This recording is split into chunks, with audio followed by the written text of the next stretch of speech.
ये बुबागरा बोल रहा है। मैं आप सबको अपील करता हूँ कल जल्द से जल्द घर से निकल के जाकर वोट कीजिए और डरिए मत।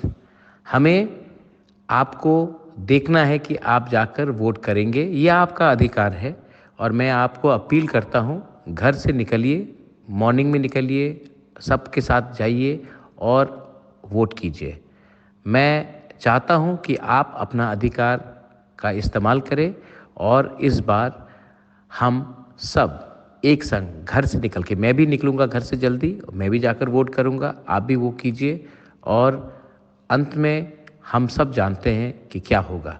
मैं आप सबको शुभकामना देना चाहता हूँ and I wish you all the best, but please come out of your house early and go and vote. This is your right.